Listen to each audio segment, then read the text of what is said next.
Hi everyone, this is King and welcome to this channel, Little Things I'm Grateful For Every Day. So we are at our boat place and it's fun because my kids are here and their cousins, my nieces and nephews. They're feeding the goats. They got all the mga food that our taga-alaga got and they're feeding it like this. Actually, the process is we normally put the food in like areas. We just hang them, but the kids had fun today. Look. And everyone, even the smallest baby, is putting it. Like, this is my Ace. Hi, Ace. Hi, Vera. This is Chakari. Hi, Zach. Yeah, and this is my Weezy and my Zion. They're all feeding them. It's so fun to have the kids do all these things. See, they're eating. That's a mommy goat. My Zion is saying it's a fish. No, that's alright. You can just put it there. That's like Kuya Abe. Okay, they like it. Or you can put it there. I have a big one. No. Hey, did you get the big one? See? They like it. Oh. Is it fun? Feed yours. Okay. Go there. Our Tagalaga is not here. Maybe he's still getting more feeds and he's gonna feed everybody later. But it's just fun to see these kids just do all these things. I'm gonna feed. There. I'm feeding. Which one is this? She's Guppy or Scarlet? I'm feeding chicken. I'm feeding Milky. You feed Milky. I feed chicken. Whoever comes first gets it. Whoever comes first. Guppy's number 10. Because they have ear tags. Okay. What happened to that one? Like it's in between the two feeding places. Yeah, you know why? Why? Because this one, it really likes the one I'm holding. Yeah, because you have different plants, right? It was eating it kanina pa. Oh, wow. So here, Is that yours? it's fun to have these children do this.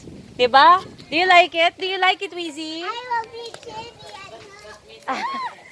They're following their own favorite goats, right? Yeah. I like this. Look at the one. kitties. It's like eating. Yeah. So yeah, what can you say? Are you happy? Yes, I'm happy. Why? Because you're feeding your goat? Yes. The Santa. We'll have the Kuya tie all of those later. Are you happy, baby? Yes. Why? I get to touch the horn. You get to touch the horn. I don't think it's a good idea to touch them. It's okay. Look at them. They're cutesies. Oh, Zion, are you going out? Golden lion. You're gonna reload. Okay, I'm just gonna help my baby Zion to go out of the place. Because he's gonna reload as if he's playing COD. Because these kids are like more used to playing with their cell phones. But here, at least they have time to feed their pets. Look at this one, so nice. She's pregnant. Hi, Preggy. This one is also Preggy. Hi, Preggy girl. This one is also Preggy. Hi, Preggy girl. Okay. Look at them. They're all happy. Here. Hello. Hello. Please open the gate. Please open the gate. Okay. I never knew goats were like dogs. You can just touch them and they're friendly. Hi. Especially when you have food. Hello. Especially in that poop. This is my baby. Hello, Alpha. Are you happy there?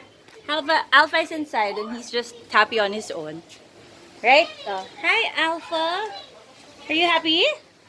This is my baby. What about you? Are you going out, Zion? Yeah, I'm gonna reload. Okay. He's gonna reload. What the goats? The goats are here. Make it fast so they won't go out. Just knock. Just call us again if you're back. So there, the other goats are outside. And, well, actually, it's more... This place is more like a rooster farm. A game farm because we have more chickens than goats. But, you know, it's fun to feed the goats. So there you have it. Thank you and see you all in the next video. I haven't even combed my hair. Okay. Bye for now and see you in the next video. Say bye everybody. Bye. Bye. Bye. Say bye. Bye. Bye.